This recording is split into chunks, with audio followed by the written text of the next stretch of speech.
Cette question concerne la marge des affaires de la société Putzschnell SARL.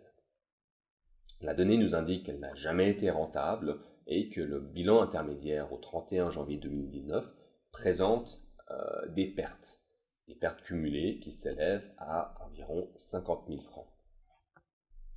À la question 1, il nous est demandé de déterminer si le bilan présente une perte de capital ou un surendettement, en justifiant notre réponse.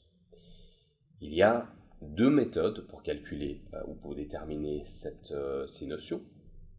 Soit on compare les actifs aux fonds étrangers, qui sont ici, soit on compare les pertes cumulées, ici, au capital social et aux réserves s'il y en a.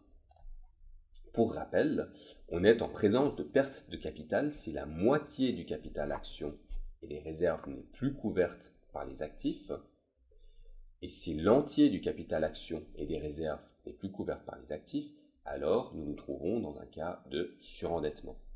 En appliquant la première des deux méthodes, nous voyons que les actifs s'élèvent à 49 359 francs. Le calcul est fait ici déjà. De l'autre côté, nous voyons que les fonds étrangers, qui sont ici, s'élèvent à 60 007 francs. C'est l'addition de 280, 25 000, 12 727 et 22 000. On voit ici que le prêt des associés n'est pas postposé. Je reviendrai sur cette notion un peu plus tard. Dans la mesure où il n'est pas postposé, le prêt des associés doit être traité comme une dette de tiers. On voit donc qu'il y a des actifs de 49 359 francs pour des dettes de tiers ou des fonds étrangers de 60 000 francs environ. Il y a plus de fonds étrangers que d'actifs, et donc la société est clairement en état de surendettement. Nous parvenons au même résultat avec la seconde méthode. Pour la seconde méthode, nous comparons le capital social et les réserves s'il y en a aux pertes cumulées. Là aussi, nous voyons que le capital social est inférieur aux pertes cumulées, le capital est entièrement perdu et n'est plus du tout couvert. Il y a donc aussi, selon cette seconde méthode, surendettement. Pour la question B, il faut indiquer la disposition légale, article et alinéa qui s'appliquent à cette situation. Nous allons donc retourner dans le Code des obligations. Troisième partie, société commerciale. Nous avons une SARL. Je vais donc ouvrir la partie SARL, titre 28e.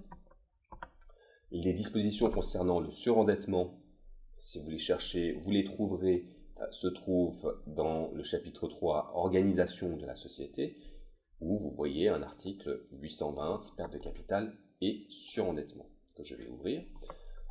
En lisant cette disposition, vous découvrez que l'article 820 alinéa 1 renvoie aux dispositions du droit de la société anonyme. Il s'agit d'une norme de renvoi qui nous invite à consulter les dispositions de la société anonyme. Nous devons donc retourner maintenant un peu plus haut dans le code aux dispositions concernant la société anonyme, de nouveau organisation de la société. Ici, il y a un petit sous-chapitre conseil d'administration et vous trouvez à l'article 725 les dispositions concernant la perte de capital et surendettement.